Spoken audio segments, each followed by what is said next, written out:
Igreja Metodista Renovada. Essa é mais uma mensagem de edificação com o pastor Edmagno Vieira.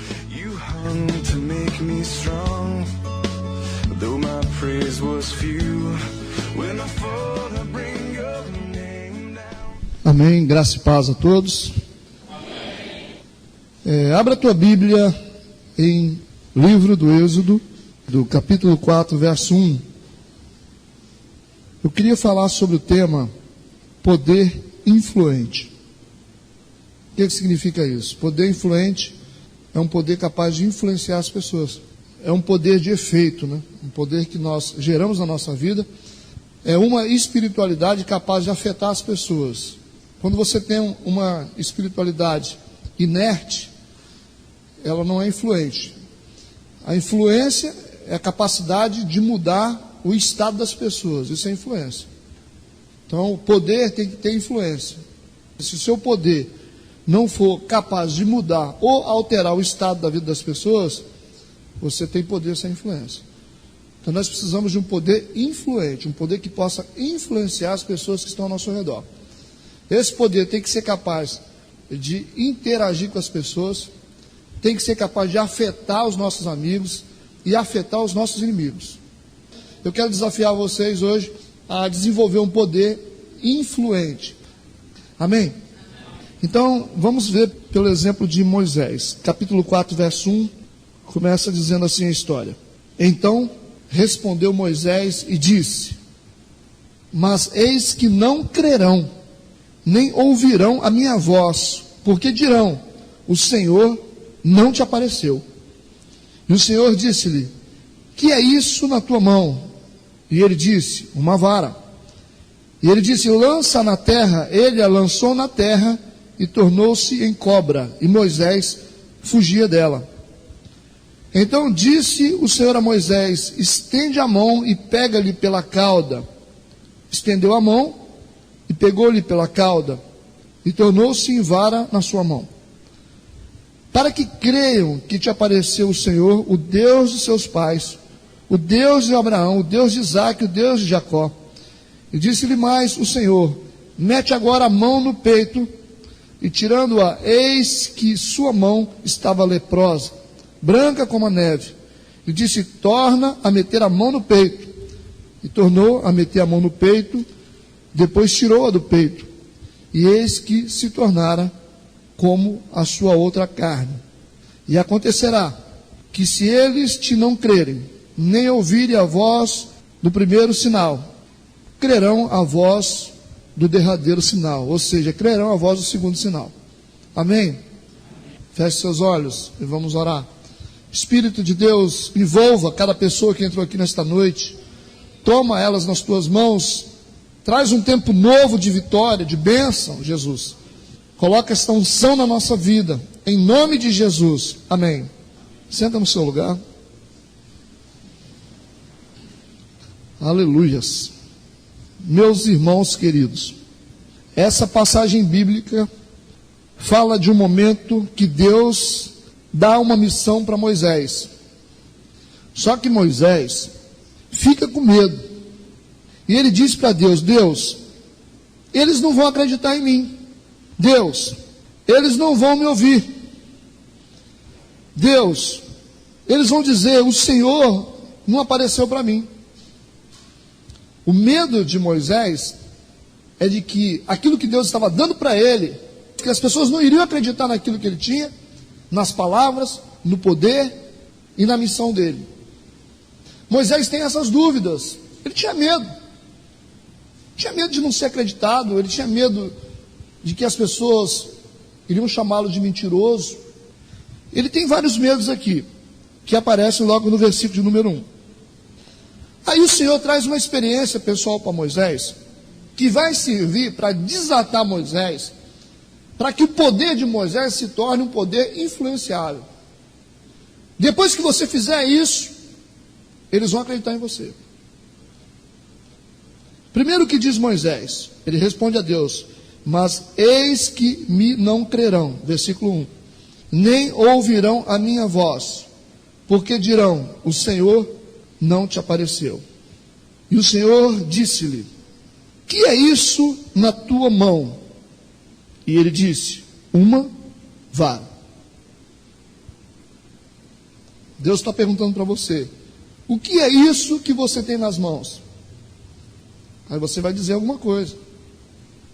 Tem que ter uma resposta.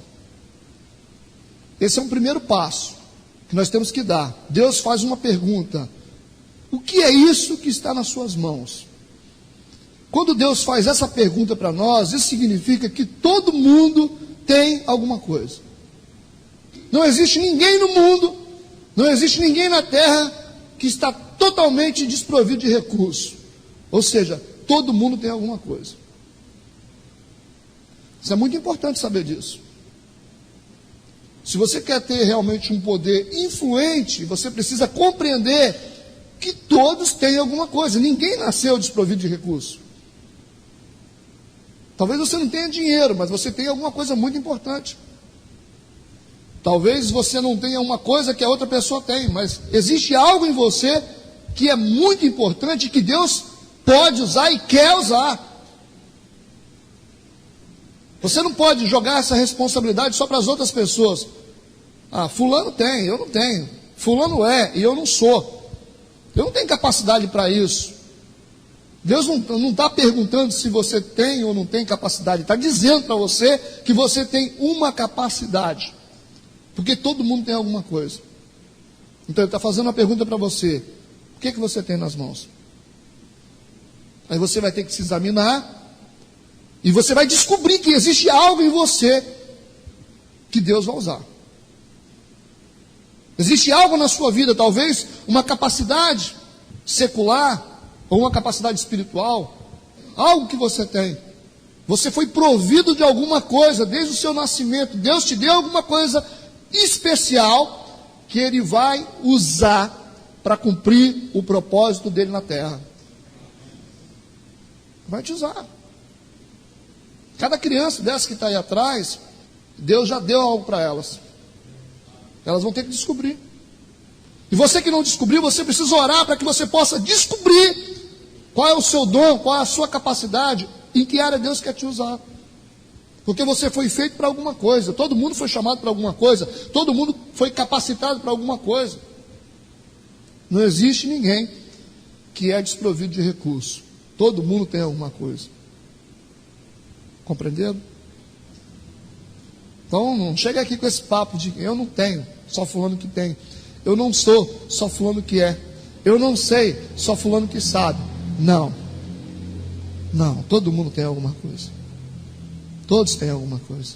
Pode ser a pessoa mais simples aqui dentro. Pode ser a pessoa que tem menos recursos financeiros. Pode ser a pessoa que estudou menos. Mas existe uma área na sua vida que o Senhor vai usar para cumprir o propósito dele na terra. Amém?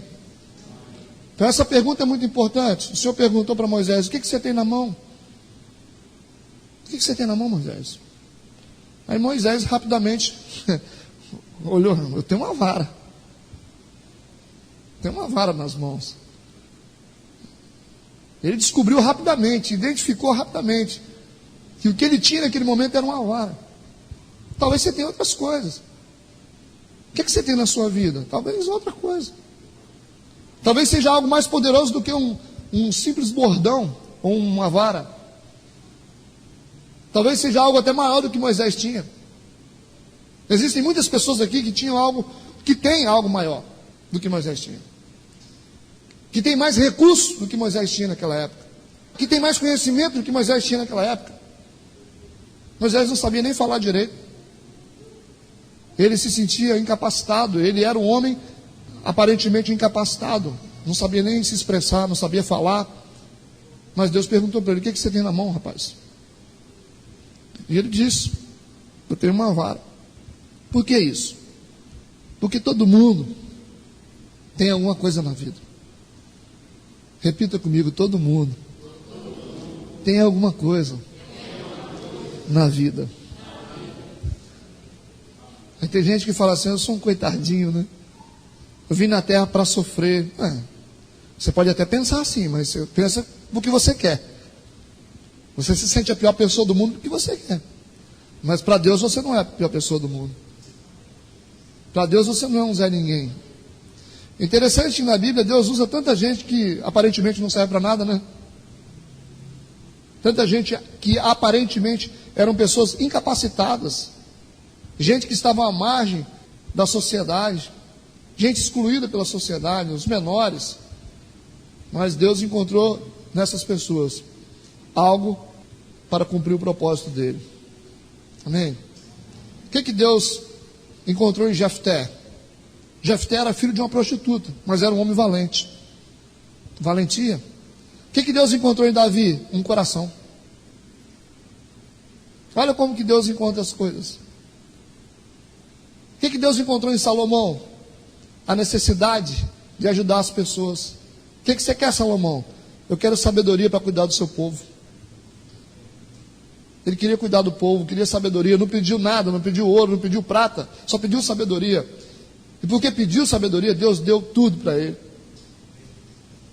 Então nós temos alguma coisa, e nós temos que usar o que nós temos para que o propósito de Deus se cumpra na nossa vida.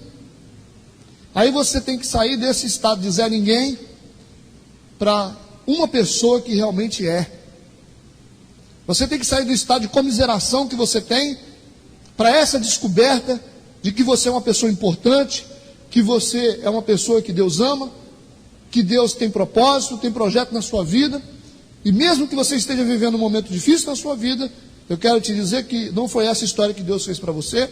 E o final dessa história vai ser um final feliz, abençoado. Quem entende? Amém. Salmo 104, verso 27. Escute. Todos esperam de ti que lhes dês o seu sustento em tempo oportuno. Dando-lhe tudo, eles o recolhem. Abres a tua mão e se enches de bens. Está dizendo, todos esperam de ti. Significa que todo mundo espera de Deus, porque Deus dá sempre alguma coisa. Todos esperam de Deus, então Deus deu para todo mundo. Todos esperam de Deus. Não só eu que espero de Deus, não. Todos dependem de Deus. O sustento vem de Deus, a capacitação vem de Deus. Deus distribui as capacidades, os dons, as provisões. É isso que a Bíblia diz. Nós recebemos, nós recolhemos. Ele abre a mão e nós nos enchemos de bens. Então Deus é o Deus da provisão. Ele sustenta cada um de nós e não deixou ninguém desprovido de recurso.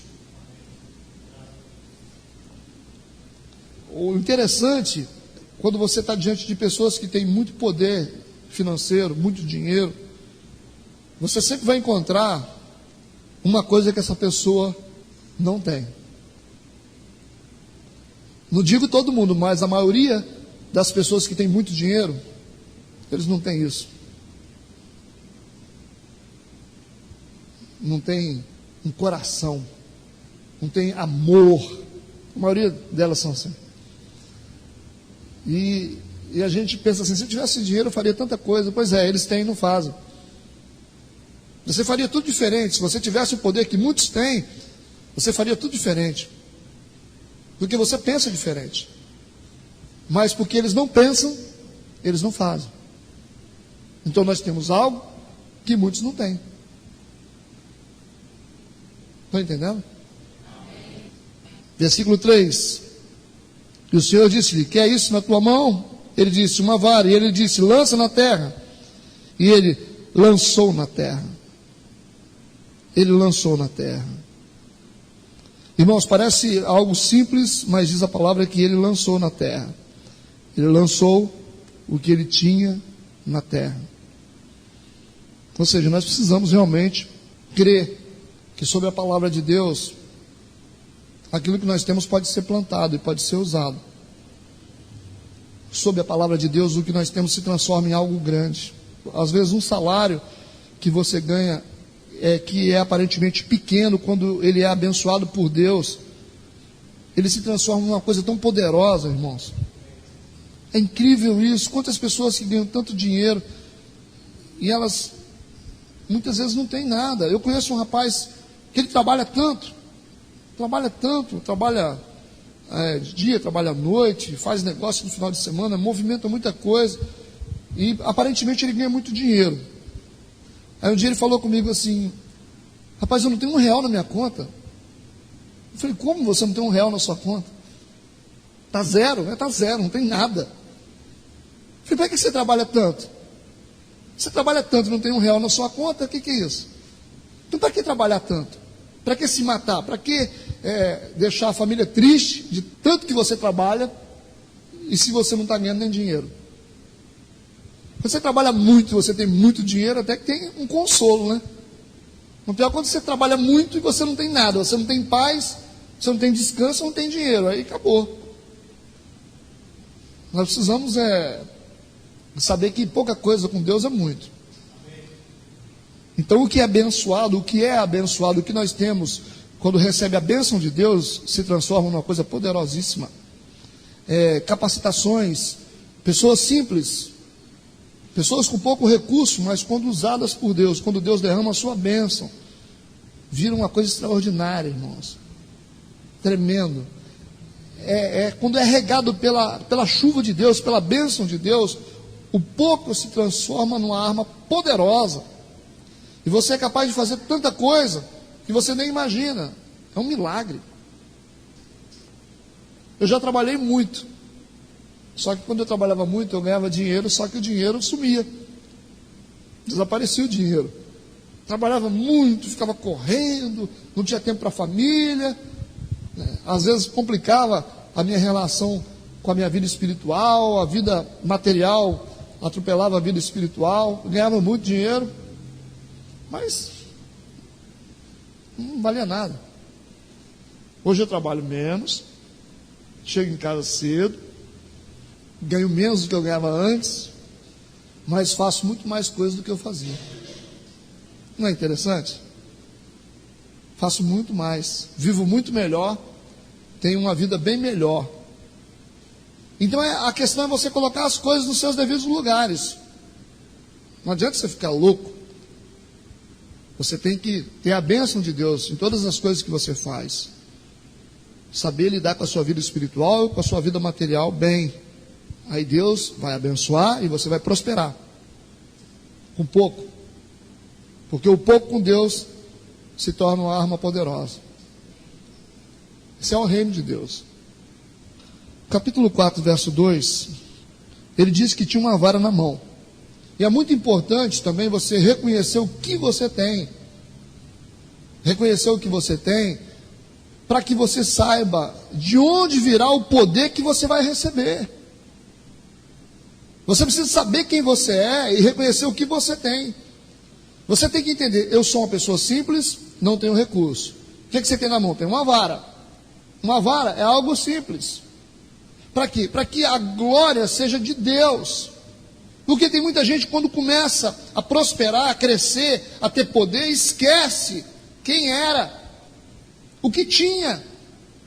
Tem muita gente hoje que acha: eu não preciso mais de Deus porque eu sou. Mas quem você era? Você nunca pode esquecer de onde você veio, quem você era e o que você tinha. Quando ele diz aqui: eu tenho uma vara, ele está identificando o que ele tem e simboliza também o que ele é. Porque quando vem o poder, ele começa a entender: de uma vara Deus fez um milagre. Porque foi Deus que fez. Porque eu tinha uma vara. Ou seja, você foi uma mulher simples, você foi um homem simples. Você não tem muitos recursos. Mas quando a gente entende de onde nós viemos, o que nós tínhamos, nós vamos conseguir compreender a dimensão do poder de Deus sobre a nossa vida. Eu sempre olho para trás. Eu aprendi isso. Sempre olha para trás para você lembrar quem você era antes. Quando você começar a reclamar hoje, lembra de onde você veio e quem você era antes, há 10 anos atrás. O que você estava fazendo? Então tem milagre ou não tem na sua vida? Tem muita gente que é ingrata, fica reclamando: eu não tenho. Tem gente que tem mais do que eu não sou. Mas olha para trás, meus irmãos. Olha o que você fazia há anos atrás, quem você era. Você não tinha nada, você não era nada. Não tinha ninguém por você. Mas se você é alguma coisa hoje, se você faz alguma coisa hoje, é porque Deus fez algo na sua vida. Porque Deus fez. Então você nunca deve esquecer o passado, porque o passado às vezes serve para a gente crescer também. É ficar ruminando o passado que machuca a gente, não. Mas você nunca deve esquecer de onde você veio e quem você era. E você vai perceber o milagre de Deus na sua vida. Está ruim, mas antes estava pior. Antes estava bem pior. Não está bom não hoje? Tá não. Mas antes era bem pior, porque antes você não estava aqui, você estava na porta do boteco. Antes você estava na gandaia. Estava aprontando todas. Mas hoje você está aqui. Então alguma coisa aconteceu ou não aconteceu? Mudou. Então a gente tem que fazer essa avaliação. Lembrar sempre, o que você tem na mão? Eu tinha uma vara. É uma vara, Moisés, que você tem. Quando você vê o poder se manifestar, você vai entender que é Deus que está na sua vida. Você vai entender que antes você não tinha nada, mas hoje você tem tudo. Aí a gente consegue entender que é Deus que está na vida da gente. Aí eu cresci porque eu sou bom. Não, você cresceu porque Deus te abençoou. Eu sou salvo porque eu sou espiritual. Não, você é salvo porque Deus derramou o amor dele sobre você. Hoje você pode ajudar outras pessoas porque o Senhor te abençoou. Não é porque você é melhor do que ninguém. Então olhe sempre para trás para você poder lembrar quem você era. E antes você tinha apenas uma vara na mão. E hoje talvez tenha mais coisa, né? Não é verdade? Então Deus está trabalhando. 2 Coríntios, capítulo 4, verso 7. Você tem que reconhecer a fonte do seu poder. Você tem que reconhecer a fonte do seu sucesso. Temos, porém, este tesouro em vasos de barro, para que a excelência do poder seja de Deus. A excelência do poder tem que ser de Deus. Quando a gente aprende a olhar para trás e saber que antes nós tínhamos uma vara, nós vamos ter mais força para andar para frente, para ter unção, para ter poder, para ser usado por Deus, para ter um poder influenciador. Agora, se você esquecer que você antes tinha uma vara, quem você era, você vai falar assim: não, eu tinha um monte de coisa. Não, você tinha uma vara. Graças a Deus que nós somos limitados. Graças a Deus que nós somos pessoas passivas de erro. Graças a Deus que nós somos de barro, frágeis. Porque se fosse de ouro, a gente ia dizer assim: não, o poder é nosso, não é de Deus. Mas como nós somos de barro, e Deus usa a gente, Deus derramou graça sobre nós, então a gente entende que o poder é dele. Por isso que ninguém pode ser muito poderoso. Ninguém pode ter uma espiritualidade tão grande a ponto de ser intocável. Não, eu sou tão espiritual que ninguém me toca. Ninguém chega no meu nível, o diabo nem chega perto de mim. Ninguém pode ter essa espiritualidade. Porque se tornar intocável, vai achar que é maior que Deus. Vai entrar na síndrome de Lúcifer, né? Acha que é melhor que Deus. O barro é assim, de vez em quando ele se quebra. Se quebra e Deus tem que dar uma arranjada na gente novamente. Volta e meia a gente tem que estar aqui pedindo a misericórdia dele, falando: Deus, eu estou aqui há 30 anos na igreja, mas eu preciso da tua misericórdia ainda. Eu continuo. Deus, eu sou formado nisso, mas eu ainda continuo dependendo do Senhor. Não deixei de depender, não. Certo? Então, não esqueça o que você tinha nas mãos. Uma vara. Versículo de número 3. Acompanhe comigo. E ele disse: lança na terra. Ele a lançou na terra. E tornou-se em cobra. E Moisés fugia dela. Lança na terra. Debaixo da palavra. Foi Deus que mandou lançar. E talvez o que você tenha seja uma coisa tão simples que você não tem coragem de usar. Você não tem coragem de colocar em prática. Você fala: eu tenho medo, eu sou inseguro. Mas eu só sei fazer isso, eu só sei orar, pastor. Eu não sei fazer mais nada. Eu não sei, eu sei vir na igreja.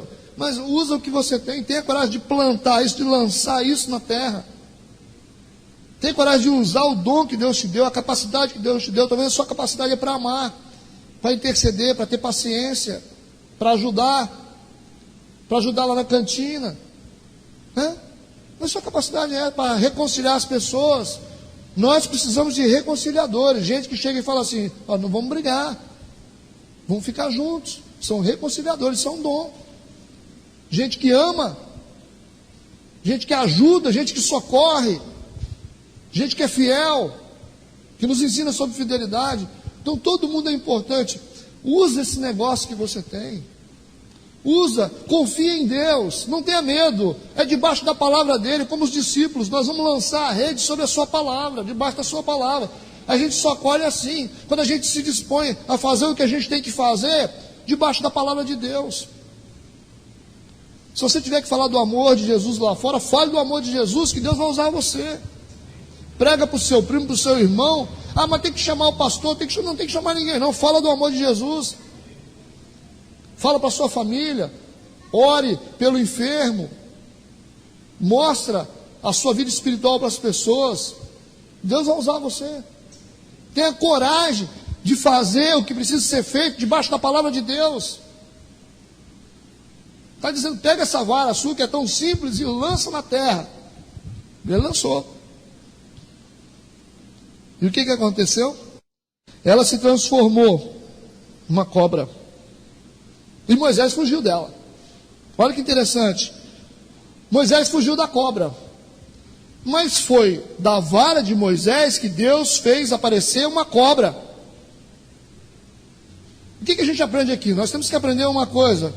Olha, não ache estranho. Não se assuste com a estranheza do resultado. Às vezes você está fazendo alguma coisa e você quer um resultado tal, só que o resultado sai diferente do que você quer. Moisés nunca imaginou que quando ele jogasse aquela vara no chão ia virar uma cobra. Acho que era a última coisa que ele queria. Tanto era a última coisa que ele fugiu da cobra. Então ele estranhou o resultado. Você não pode estranhar o resultado. Muitas vezes você está fazendo alguma coisa, você está amando o irmão, aí você fala, ele vai me amar também, e ele não te ama. É estranho, não é? Muitas vezes você está orando a Deus, na presença de Deus, e acontece alguma coisa ruim na sua vida. Já aconteceu com você? No momento que você está mais buscando a Deus, lutando na presença de Deus, se santificando, aí acontece um problema sério na sua vida.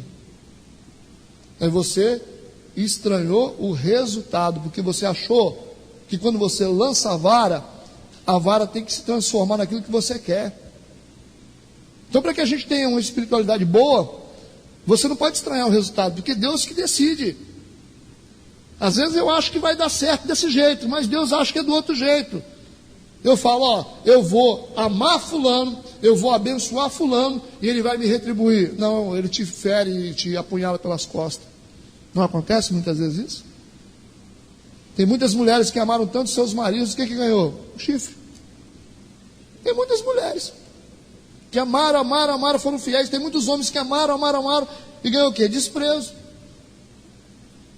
Tem muita gente que foi boa e só recebeu violência. Olha como que é estranho, muitas vezes, o resultado da nossa vida. E a gente fica preocupado, e muita gente desiste. Quando Moisés viu aquela vara se transformar numa cobra, ele fugiu. Achou estranho. Não acha estranho. Porque muitas vezes as coisas acontecem diferente da nossa expectativa. Mas para que a gente tenha realmente poder influente, nós temos que nos acostumar com essas coisas estranhas que acontecem. E nem sempre a coisa sai do jeito que a gente quer. Estão entendendo? Ah, pastor, mas aí não vale a pena ser crente não, porque se a coisa não sai do jeito que eu quero, como é que vai ser? Às vezes as coisas não saem do jeito que a gente quer, porque a vara se transformou em cobra, porque Deus quis. Não foi Moisés que quis. Talvez Moisés queria outra coisa. Mas Deus transformou a vara numa coisa estranha. Parece que o resultado do nosso poder é um resultado estranho. Parece que o resultado da nossa espiritualidade é um resultado estranho. Parece que é um resultado de dor. Irmãos, volta e meia, quanto mais eu busco a presença de Deus, acontecem umas coisas tão estranhas na minha vida, que eu falo, o que eu fiz? Talvez você já passou por isso. O que eu fiz? A gente não entende, porque é estranho. Mas isso tem que gerar maturidade na gente, porque as coisas não são do jeito que a gente quer. O mundo não é do jeito que a gente quer, as pessoas não são do jeito que a gente quer. Algumas coisas a gente não tem explicação. Por que fulano morreu? Por que eu perdi isso? Porque não tem explicação. São as estranhezas da vida. Mas a gente tem que amadurecer com isso, sabendo que nós não temos controle. E as coisas acontecem da forma que Deus quer. Eu vou ser rico. Talvez não. Eu vou ser cristão, vou ser milionário. Eu vou ser pobre a vida inteira. Financeiramente, né? Acho que pobre nem existe pobreza, né, irmão? Como diz o outro, pobre é o diabo, né? Que não tem Deus. Mas a pobreza está aqui na mente. A pior pobreza é a miséria mental. Os piores pobres são esses, que não tem mente. A miséria começa aqui. Não é a questão de não ter recurso, é a mente mesmo. Mas nós temos que nos contentar com a vida. Nos contentar como as coisas acontecem. O apóstolo Paulo era um homem amoroso, um homem temente a Deus. Ele dava um passo, eles prendiam ele e apanhava. Mas que evangelho é esse? Tem dia que você está por cima, né? Tem dia que você está bombando, você está lá no topo da montanha, mas tem dia que você está lá no chão. Tem dia que só a misericórdia de Deus para poder levantar a gente, não é verdade? Isso é, a vida espiritual é assim. Mas vocês estão sendo bem avisados para que vocês não possam ser pegos de surpresa. Porque tem gente que acha que é assim, é tudo flor, né? Mas nem tudo sai do jeito que a gente quer. E as pessoas vêm com essa ideia errada para dentro da igreja e acham assim, evangelho é tudo flor, são flores, né?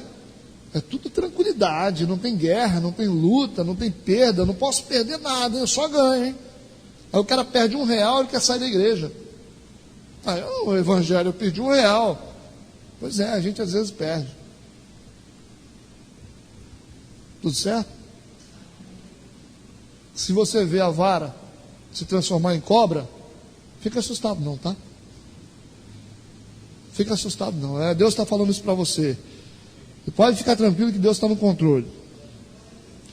1 Pedro, capítulo 4, verso 12. Amados, não estranheis a ardente prova que vem sobre vós para vos tentar, como se coisa estranha vos acontecesse. Mas alegrai-vos no fato de serdes participantes das aflições de Cristo, para que também na revelação da sua glória vos regozijeis e alegreis. 1 Pedro, capítulo 4, verso 12 e 13. Amém? Faz parte do show.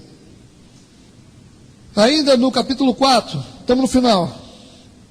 Diz a palavra de Deus aqui, que é muito importante. Versículo de número 4. Capítulo 4, versículo de número 4. Então disse o Senhor a Moisés. Aí Deus piorou a situação aqui agora, hein? Aí Deus piorou. Estende a mão e pega-lhe pela cauda. Peraí, Deus, aí o Senhor está querendo demais. O Senhor já transformou a vara em cobra, vai pegar pela cauda. Irmão, isso é suicídio. Já pensou em pegar uma cobra pelo rabo?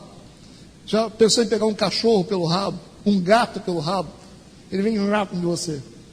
Primeira reação dele é essa. Você pega no rabo da cobra, ela vem direto te morder. Aí Deus está querendo demais, não está? Então Deus está colocando aqui Moisés numa área chamada área de risco. Área de risco.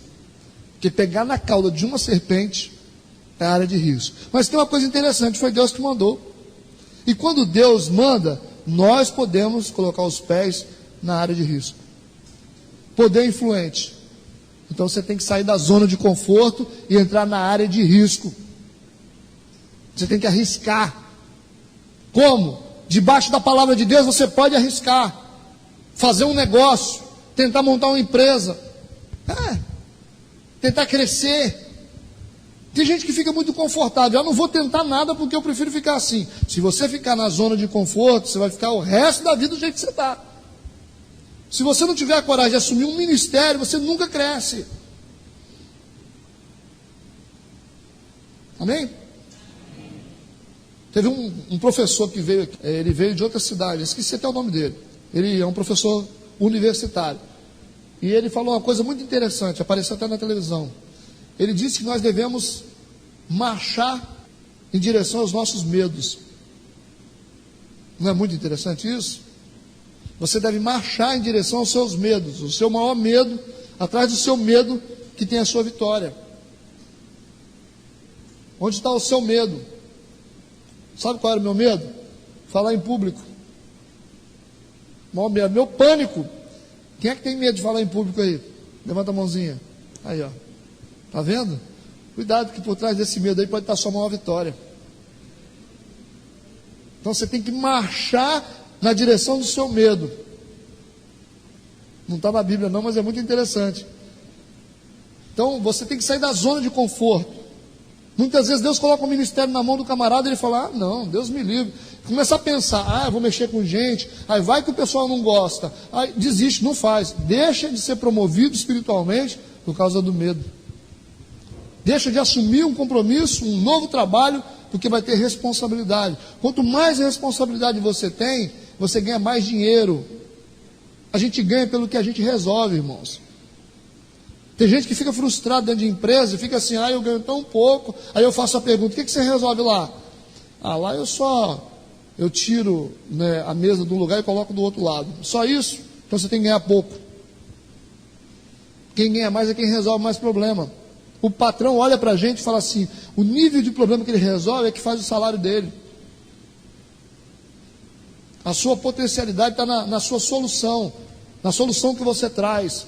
Se você soluciona problemas grandes, você se torna uma pessoa super interessante. Amém? Mas se você não quer pegar nada difícil, não gosto de mexer com isso não. Então fica assim. Não vou assumir isso, não vou assumir esse emprego, tenho medo. Fica do jeito que você está, na zona de conforto. Moisés tinha que pegar na cauda da cobra, área de risco. Mas quem mandou? Deus. Mas tinha um milagre ali, irmãos. Pega na cauda da serpente, arrisca, lute, tente. Tem gente que fala assim, eu nunca amo na minha vida. Por quê? Vai que eu me apaixono, eu tenho que casar, eu vou ter filho, Deus me livre. Eu sempre digo isso aqui, acho até interessante. Um amigo meu sempre disse para mim, eu nunca vou casar. Por quê? Porque eu não quero ter filho. Por quê? Filho dá trabalho. Vai que eu tenho que ficar até altas horas esperando meu filho ou minha filha chegar. Deus me livre, tem que ficar preocupado. É uma preocupação importante. Mas o cara não quer casar por isso. Tem gente que tem medo de namorar por medo de amar. Aí vai que eu começo a amar, aí eu fico assim, né? Aí não casa nunca, não namora nunca, não dá chance. Entra na área de risco, confiando em Deus. Confiando em Deus, tá? Amém? Pega no rabo da serpente. É isso mesmo. Você prefere cauda? Você prefere cauda? Então tá, pega na cauda da serpente. Olha para o seu irmão e fala, pega na cauda da serpente, irmão. Tem que sair de cima do muro e começar a assumir responsabilidades. Tem que assumir, tem que correr risco. É na zona de risco que está a vitória. Você não vai brigar contra o gigante? Não, todo mundo correu. Davi falou, eu vou brigar. Por trás do gigante tinha uma promoção. Davi foi lá, encarou a área de risco, a zona de risco. E olha que era muito mais arriscado para Davi do que para os outros, viu? Porque Davi não era soldado. Mas depois que ele venceu o gigante, ele foi promovido. Ficou do lado do rei. Aí quem não quer encarar a batalha, não cresce nunca. Eu nunca vou começar essa casa, porque eu não gosto de mexer com o pedreiro. Eu nunca vou comprar um carro, que eu não quero me preocupar em ter que gastar com gasolina. Vai que quebra, né? Dá um defeito lá no parafuso, né? E aí eu vou ter que procurar a oficina. Deus, não vou ter carro não. Vai que eu bato, Deus me livre. Se eu bater de carro, vou morrer. Então não vai comprar carro nunca. Entendeu? Tem muita gente que é parado no tempo. Não faz nada, fica dentro de uma caixinha. Não faz nada, não tenta nada, não cresce, não estuda, não aprende nada, porque tem medo e fica dependente de todo mundo.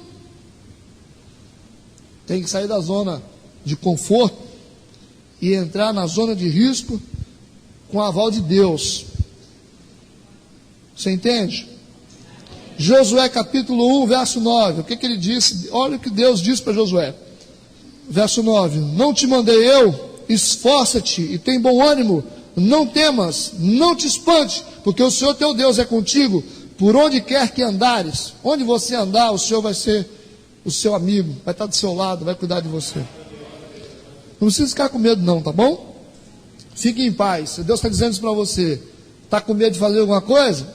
Então você tem que perder o medo a partir de hoje. Arrisque. Quem não arrisca não petisca, né? Está na Bíblia não, tá? Capítulo 4, para encerrar, verso 6. E disse mais o Senhor: mete agora a mão no peito. E tirando-a, eis que a sua mão estava leprosa, branca como a neve. E disse: torna a meter a mão no peito. Tornou a meter a mão no peito. Depois tirou-a do peito. E eis que se tornara como a sua outra carne. Olha o que Deus fez aqui. Quando você pega a sua mão sã e coloca ela no peito, ele enfiou assim por dentro da blusa. E aí quando ele tirou, estava leprosa a mão dele. A lepra, irmãos, era a pior doença da época. Leproso era miserável. Tinha que ficar excluído da sociedade. Ficava num vale isolado o leproso. E olha a experiência que Moisés teve. A experiência de colocar a mão no peito e tirar a mão, e a própria mão está leprosa. Ele teve a lepra no seu próprio corpo. Ele teve a experiência da lepra, a experiência pessoal da lepra. Colocou a mão no peito, mão leprosa. Colocou a mão de novo, tirou a mão ficou sã novamente. Interessante isso. Quando Deus mandou Moisés colocar a mão no peito, Deus deu a oportunidade para Moisés viver a experiência. A experiência que era uma experiência comum aos outros, a muitos outros. Uma enfermidade seríssima, uma doença terrível. Quando ele coloca a mão no peito e a mão fica leprosa, ele tem a experiência pessoal daquela enfermidade. Mas depois, aquela enfermidade desaparece, vai embora. Deus permitiu que a enfermidade aparecesse e a enfermidade depois desaparece. Foi só uma experiência. Foi só uma experiência de dor. Então nós temos que aprender o seguinte, irmãos. Não fuja da experiência. Não fuja da experiência. Porque você só é bom quando você vive a experiência. Se você não viver a experiência, não é bom não. Se você não souber o que é a dor, você não sabe falar sobre dor. Se você não souber o que é a lepra, você não vai saber falar sobre lepra. Você não vai conhecer o estágio da lepra, a intensidade da lepra. Então, se você põe a mão no peito, a lepra aparece. Se você põe a mão de novo, desaparece. Deus te deu a experiência, depois te tirou da experiência. Então, as experiências difíceis que a gente vive é para a gente aprender só. Depois Deus tira. É só colocar a mão no peito e depois tirar. Mas você tem que viver. Então, muitas vezes nós passamos momentos difíceis na nossa vida e a gente fala assim: puxa, eu não podia passar por isso. Eu estou na presença de Deus, eu não queria viver essa dor. Por que tanta dor? A dor é para te ajudar a curar outros. As dores que você viveu durante a sua história inteira é para que você possa ensinar as pessoas a sair da dor. A traição que você viveu, as feridas que você recebeu, as pedradas que você recebeu, vai te preparar para você ajudar as pessoas que hoje recebem pedradas. Só que a gente recusa as experiências. Não é verdade? A gente despreza as experiências. Quando acontece alguma coisinha com a gente, ai Deus, você não podia fazer isso comigo, por que eu estou vivendo isso? Irmãos, é experiência. Experiência que prepara. Se a gente fala sobre batalha espiritual, se você nunca viveu uma batalha, como é que eu vou ensinar alguém sobre batalha? Como é que eu vou ensinar alguém para se livrar da tentação se eu nunca fui tentado? O próprio Jesus foi tentado. Jesus ensinou aquilo que ele viveu. Então você tem que ensinar aquilo que você vive. Quando é que o nosso poder se torna influente? Principalmente quando a gente não despreza as experiências. Faz parte. Você vai falar de perseverança? Como é que você vai falar de perseverança? Você já viu algum pastor falar de perseverança se ele não viver isso? Não tiver que passar por esse vale de ter que perseverar? Vai falar de quê? Vai falar vazio. A palavra vazia. Quem nunca sentiu dor, não vai falar sobre dor, não sabe falar sobre dor. Quem nunca foi perseguido, quem nunca foi traído, vai falar como, irmãos? Vai falar do que você não sabe. Como é que eu sou casado, então eu posso falar sobre casamento? Eu posso. Eu posso falar sobre filhos. Deus me dá autoridade para falar sobre filhos com base naquilo que eu vivo, no meu experimento. Então eu preciso viver a experiência com os filhos, viver a experiência com a esposa, viver a experiência com finanças, viver várias experiências para me aperfeiçoar, para que eu possa mostrar a saída. Moisés era um libertador, irmãos. E ele precisava entender de libertação. Então os vales que a gente vive é uma escola para a nossa vida. E você não entendeu isso ainda não? Você só fica bom quando você passa no experimento. Os grandes homens de Deus, as grandes mulheres de Deus que fizeram algo hoje pelas pessoas, que estão fazendo alguma coisa pelas pessoas, são pessoas que viveram. Você fala de cadeira, irmão, pode continuar que vai dar certo. Deus foi fiel comigo e vai ser fiel com você. Você pode dizer, eu estava na marginalidade, o Senhor me salvou, Ele vai salvar você também. Mas você vai falar assim, por que Deus me escolheu? Deus te escolheu por isso. É por isso. Para que você tenha uma espiritualidade, um poder influente. Então não fuja das experiências, tá bom? São experiências negativas? Foram. Fez coisa errada? Fez. Mas serviram para a gente entender o poder de Deus, para entender a misericórdia de Deus sobre uma pessoa que está no fundo do poço. Dá para a gente entender. Então eu nunca reclamo do que eu já vivi. Durante toda a minha vida, nunca reclamo. Essa semana eu estava orando pela manhã e pedindo a Deus, eu quero mais a tua presença. Deus me levou, começou a mostrar para mim flashes de quando eu era garotinho. Veio na minha mente coisas que eu nunca lembrava, veio trazendo um monte de experiência em flashes, um monte de filme passando desde quando eu era pequenininho, um monte de coisas difíceis que eu vivi, experiências contrárias, dores, sofrimento, e quando eu fui vendo aquelas imagens na minha mente, o Espírito Santo foi me dando, eu fui entendendo a obra de Deus na minha vida no decorrer dos anos. Mas Ele teve que me mostrar o filme, porque eu não estava entendendo, para mim entender quem eu sou e o que Ele fez por mim, a obra dele na minha vida. E por que eu estou aqui? Estou aqui porque existe um Deus sobre a minha vida. Você está aqui porque existe um Deus sobre a tua vida. Então esse é o poder do Evangelho. É o poder que faz com que as experiências contrárias se transformem numa força poderosa para nos impelir para salvar as vidas. Amém? Você crê nisso? Então vamos orar. Fica de pé.